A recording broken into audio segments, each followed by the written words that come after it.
The living room is quiet.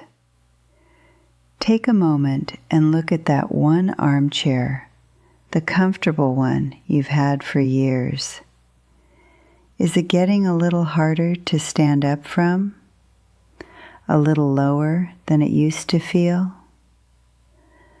Now, let your eyes drift to the side table next to it, buried under a stack of magazines from 2 years ago, a few catalogs, and a book you meant to read. Every surface seems to hold a similar story, a collection of postponed decisions. This isn't just clutter, it's a quiet weight. It's the low-grade exhaustion that comes from living in a museum of your own past. A space filled with furniture for a family of 4, when now there is only 1. The visual noise has become so constant that you've learned to ignore it, but your body hasn't.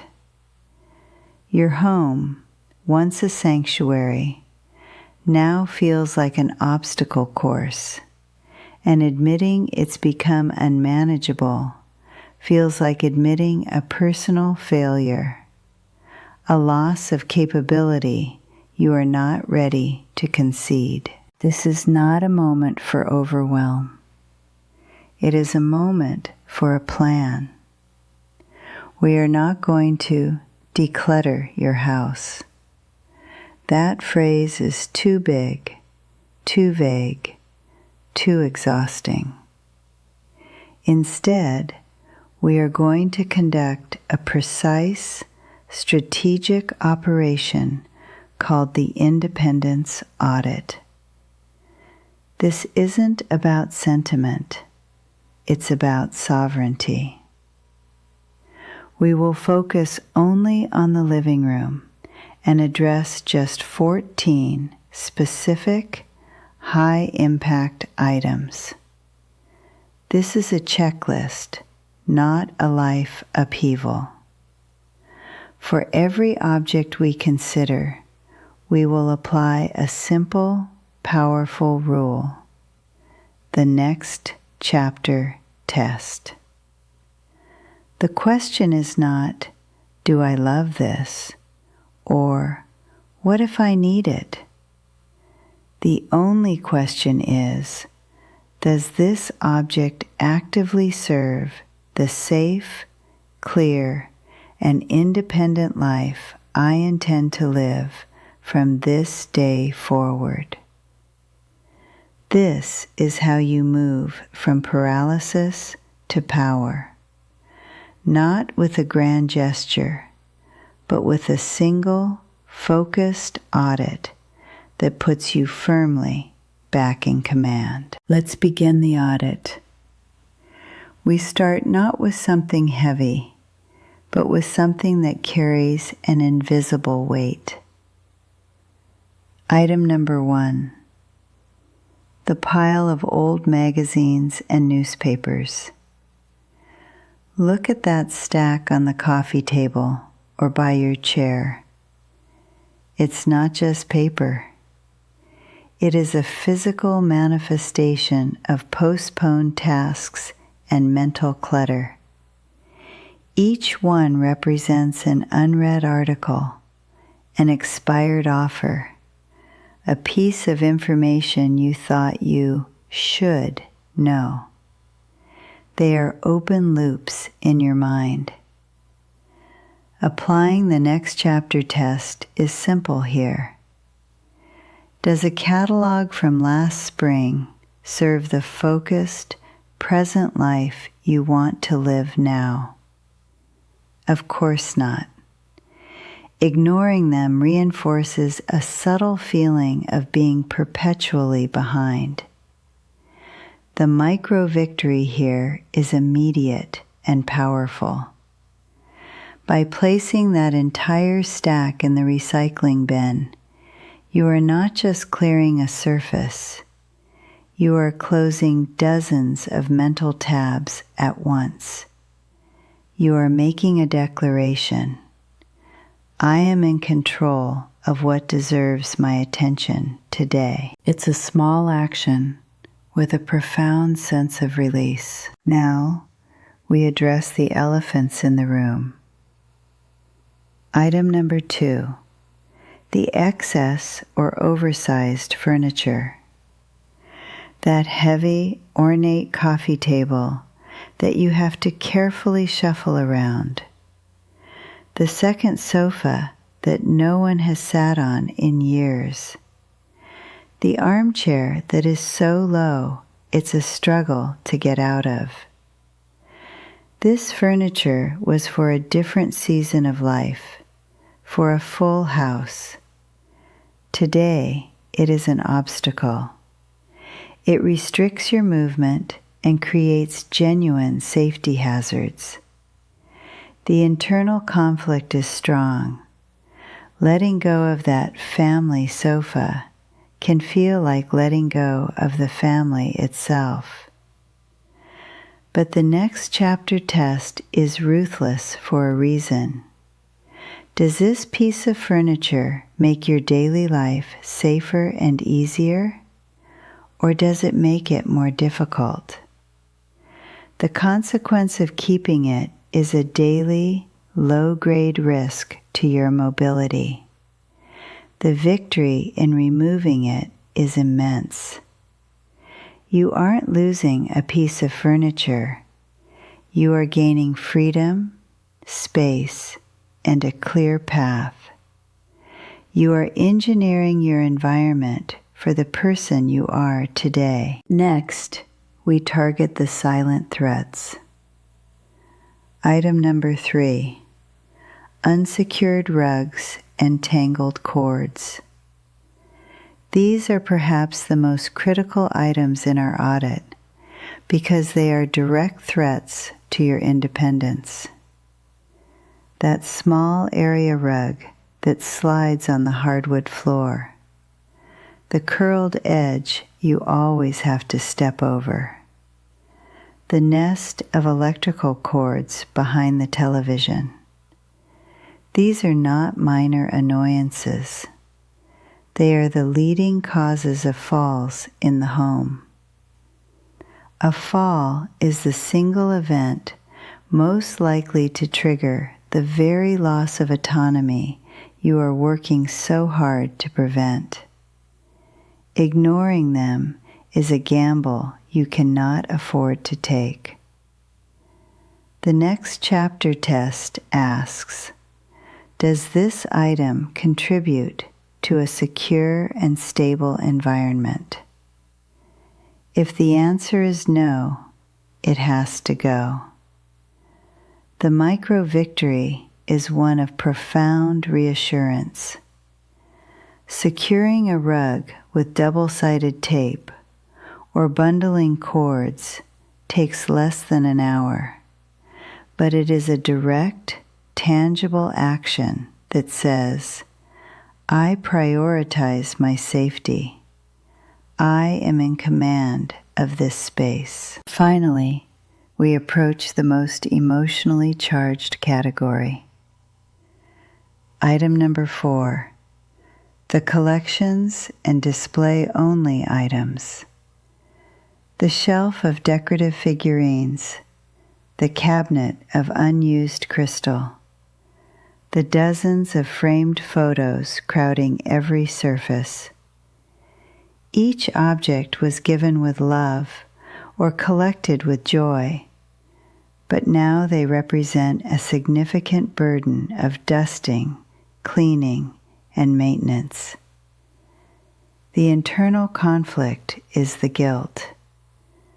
But my children gave this to me.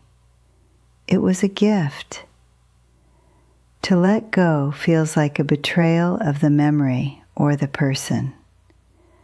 But the memory is not in the object. It is in your heart. Apply the next chapter test. Does maintaining this entire collection serve your current peace of mind, or does it serve a past obligation? The victory here is not in discarding everything, but in curating. Choose one or two pieces that truly represent the memory and release the rest. You are not erasing your past. You are freeing your present from the weight of it. You are transitioning from a museum curator to the master of your own home. And now we arrive at the heart of the matter. The easy items are gone, and what remains feels impossible. This is where the real resistance begins. You pick up a small, seemingly insignificant object, a chipped coffee mug he used every morning, a faded program from your child's first school play. Suddenly, it's not an object anymore.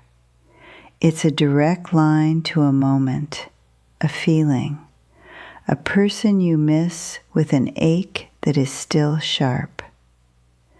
The thought of placing it in a donation box feels like a profound betrayal, a final goodbye you are not ready to say again.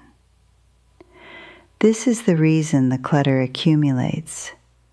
It's not because you are disorganized.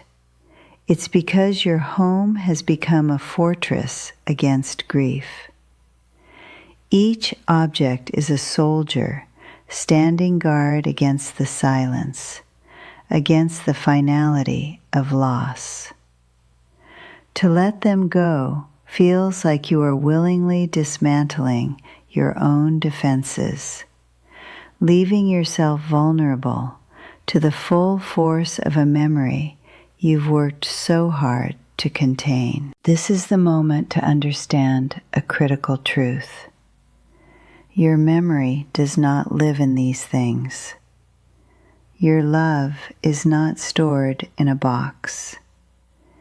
You have been confusing the container with the contents. For years you have performed the exhausting job of being the family archivist, the curator of a museum that has no visitors. You believe that if you let go of the artifact, you erase the history. But look at what this duty has cost you. It has cost you peace. It has cost you space. Not just physical space, but mental and emotional space to be the person you are today. The next chapter test must now be applied with courage. Does holding on to this entire box of your children's grade school art projects serve the independent, clear-minded woman you want to be tomorrow? Or does it only serve a past role you have already fulfilled beautifully? Honoring your past is not about warehousing it. It's about curating its most precious lessons and carrying them forward, unburdened. The final confrontation is not with the clutter. It is with the fear of an empty room mirroring an empty future. But this is a profound misunderstanding of what we are doing. We are not creating a void. We are creating potential. Every object you release is not a loss. It is a choice.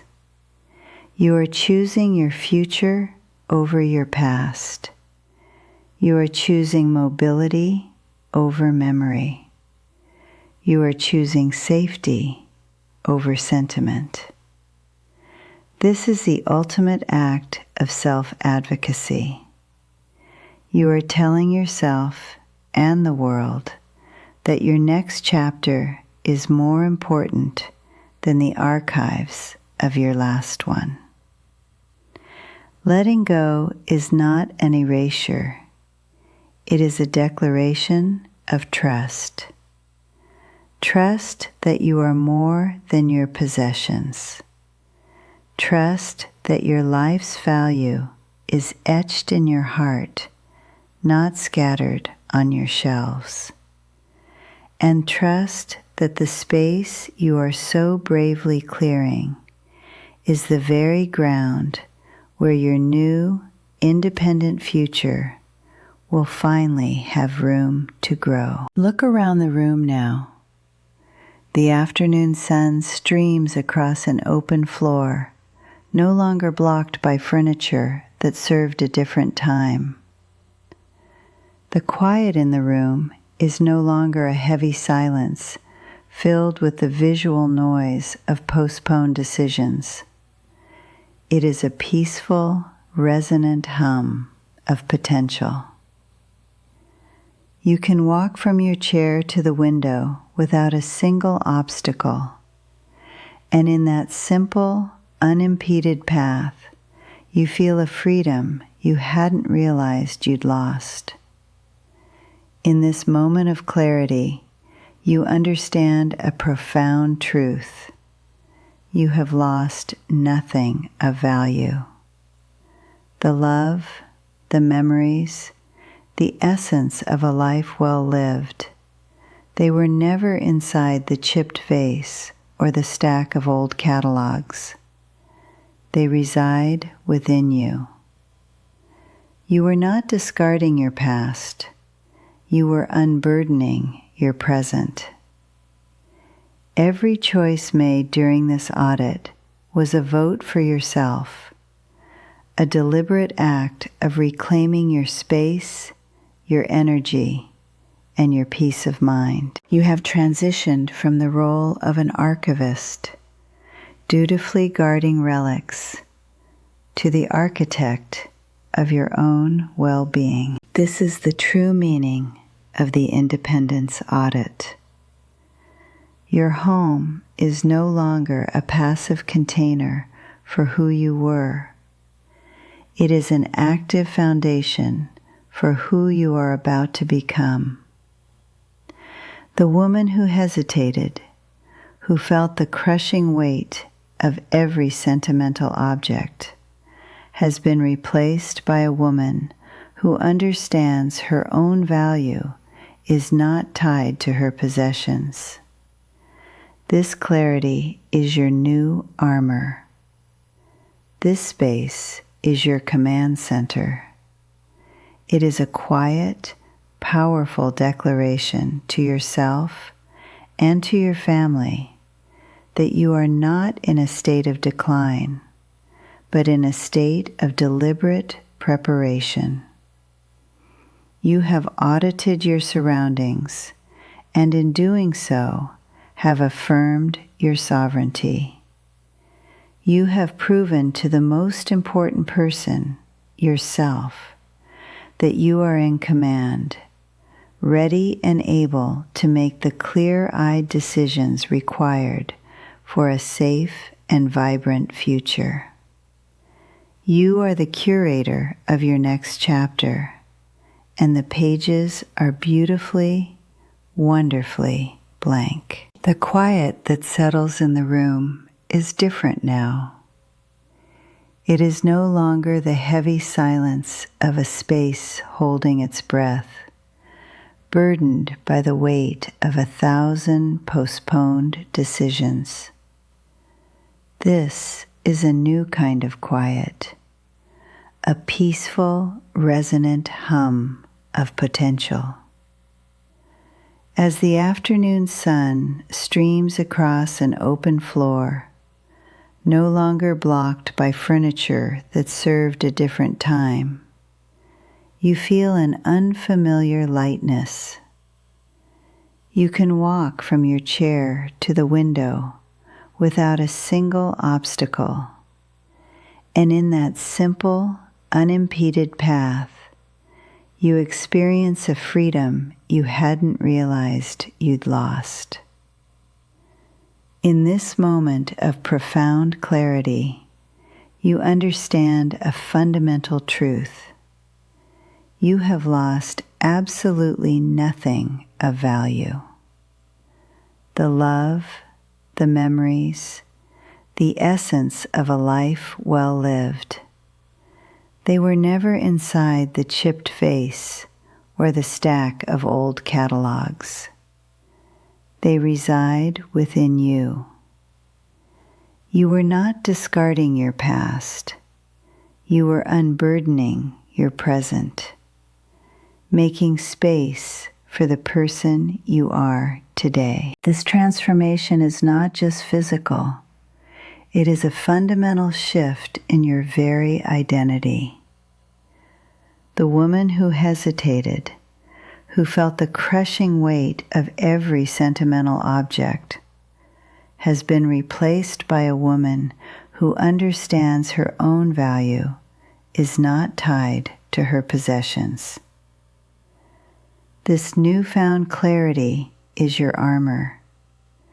This clear, functional space is your command center. It is a quiet, powerful declaration to yourself and to your family that you are not in a state of decline, but in a state of deliberate, strategic preparation for the future. You have audited your surroundings, and in doing so, have affirmed your sovereignty. You have proven to the most important person, yourself, that you are in command, ready and able to make the clear-eyed decisions required for a safe and vibrant future. You have transitioned from the role of an archivist, dutifully guarding relics, to the architect of your own well-being. Your home has been redefined. It is no longer a passive container for who you were. It is an active foundation for who you are about to become. This was never about sterile minimalism. It was about powerful intentionality. Every single object that remains has earned its place. It serves a purpose, brings you genuine joy, or actively supports the life you want to live now. This space is no longer an adversary, a constant reminder of tasks undone. It is now your greatest ally. It is a place that invites you to start that new hobby, to host friends without a moment of shame or apology, or to simply sit in a comfortable chair and enjoy the peace you have so courageously created for yourself. Your environment is finally aligned with your intentions, making it easier to live each day with purpose and grace. This action will have a ripple effect that extends far beyond your own walls, addressing the very fear that kept you paralyzed. You worried what your children would think, fearing they would see this process as a sign of weakness. Instead, they will see the opposite. They will not see a parent who is failing to cope, but a parent who is demonstrating incredible foresight and strength. This act of taking control changes the family narrative. The conversation shifts from one of quiet concern, "We need to worry about Mom," to one of profound respect and relief. Mom is making smart, powerful plans for her future. You have not created a burden. You have lifted one. The greatest gift you can give the people you love is the peace of mind that comes from knowing you are safe, capable, and firmly in command of your own life. Now, project this feeling forward. Imagine yourself in this same room 5, even 10 years from now. Because of the decisions you made today, your home has remained a sanctuary of safety and independence. It has adapted with you, continuing to be a place of comfort, not a source of daily risk. Contrast this with the alternative, a home that becomes progressively more difficult to navigate, a space where a simple misstep could trigger a crisis, leading to decisions being made for you, not by you. The independence audit was not a one-time cleaning project. It was a foundational investment in your future dignity. Each item you released was a deposit into an account of long-term autonomy, ensuring that for years to come, you will be the one who decides how you live within these walls. Ultimately, this process redefines your legacy. A true legacy is not the furniture, the china, or the collections you leave behind for others to sort through. Your legacy is the powerful example you have set, an example of courage, foresight, and profound self-respect. It is the story your family will tell, not of the stuff she accumulated, but of the woman who, at a pivotal moment, chose to live a lighter, freer, and more intentional life. By clearing the physical clutter, you have made space for your true essence to be what is remembered. You are leaving behind a lesson in empowerment, a testament to the idea that it is never too late to take control and design a life that serves you. That is a legacy far more valuable than any physical inheritance. This living room is just the beginning. The clarity and control you feel right now are not a fleeting victory. They are your new standard.